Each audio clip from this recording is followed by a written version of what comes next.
Hello everyone, welcome to another Java for Android tutorial. In this tutorial, we are going to see how to install Eclipse. Now, to run Java code, there are different types of IDEs or environments that you could use, and one of them is Eclipse. Let's see how to download Eclipse. I'm typing download Eclipse in a search engine, and the first link that shows is from eclipse.org. I'm going to click on that, and here you can see there are different versions of Eclipse available, and since I'm using Windows, I'm going to click on that, and these are essentially different versions of Eclipse. We're not going to go into the versions in details.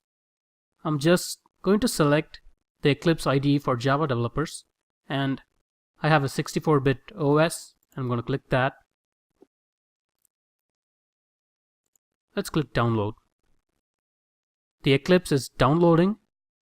Let's wait for it to download. The download has now completed. I'm going to click show all and click show in folder. So you see that it is in a zip format and we need to extract it. I'm going to use 7-zip. You can use any extractor you want and extract the files here.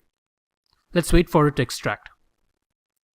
Once it's extracted, this is all you need to run Eclipse. You can move this to any folder in your computer and it should work fine. Let's click Eclipse to open it. It asks for the workspace location. Just give any location you want in your computer and it should be fine. And make sure you remember where the location is so that we could get back to it whenever we want to. I'm going to click launch.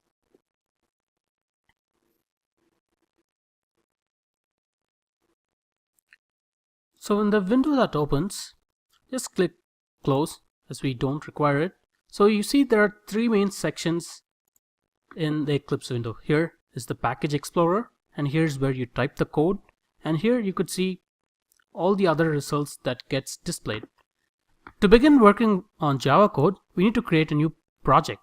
I'm going to right click on package explorer and select new Java project.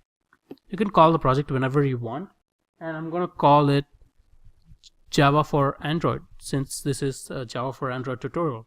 I'm going to type that and then click finish.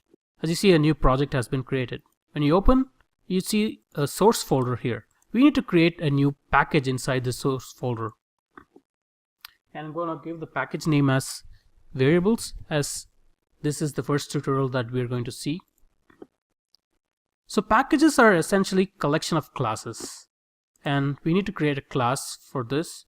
I'm going to create a new class and call the class Hello World.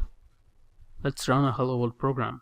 And we do not want to select the constructor or inherited abstract methods. We will see what these are in a later tutorial. But we want to select the public static void main, which is the starting point of all Java code, and all code is going to run from here. So select finish. So the method public static void main is already created for us inside a class called Hello World. So let's print the Hello World.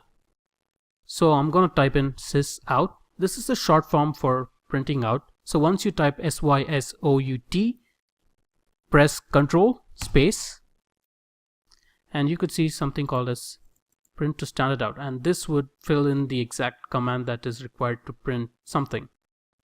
So it's called system.out.println. So inside the bracket, I'm going to type within double quotes Hello World.